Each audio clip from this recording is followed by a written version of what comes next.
When I first started using online platforms to make payments or to transact, one challenge has always been how to make those payments from Ghana here. Obviously, no online platform apart from Ghanaian owned ones use mobile money, and that is the only e-service that we have in Ghana that works. So how do you actually make payments online?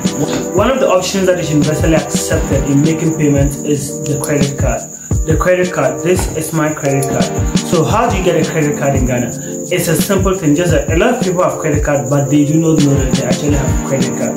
So to get a credit card, you need to go to a bank that is recognized internationally, to create an account with them.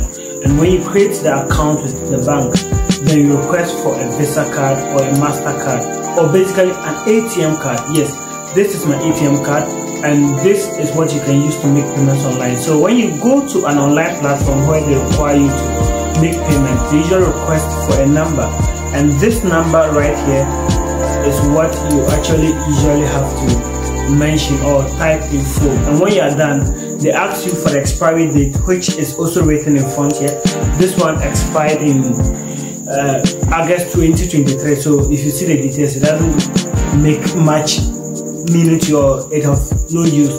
And at the back here, they have this code also. I'll just cover it. There's a code at the back, which is the CVV, which is also always required. So if you have those details of any ATM card, you can use it to make payments online. So basically, to just get to any bank, and the requirements for creating a bank account, such as Ghana card, a utility bill, or whichever that the bank may require of you, are ways through which you can get a credit card.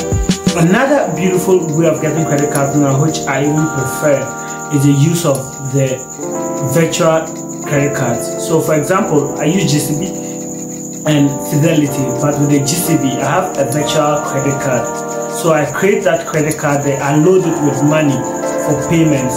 So that credit card is not linked to my ATM, so when I'm making payments there, no one directly is able to charge me from my ATM. And also the advantage is that whenever I want to make payments, I load that virtual credit card with the amount of money I want to use to make the payment. And after I've made payment, that is it, it's empty.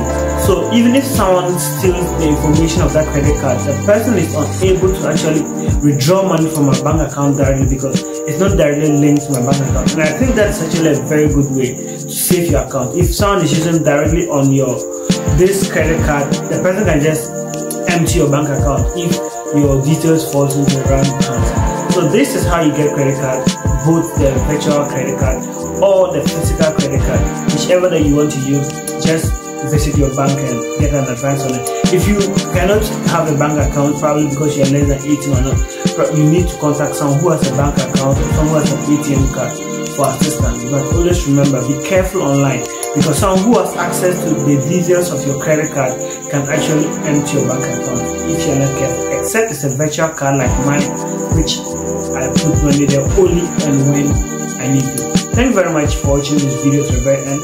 I hope it was short and simple, also educative. Kindly subscribe to this YouTube channel, like this video, whichever video you want me to do, just let me know in the comment section, and I'm back to creating content for you. Thank you very much, and see you next time. Until then,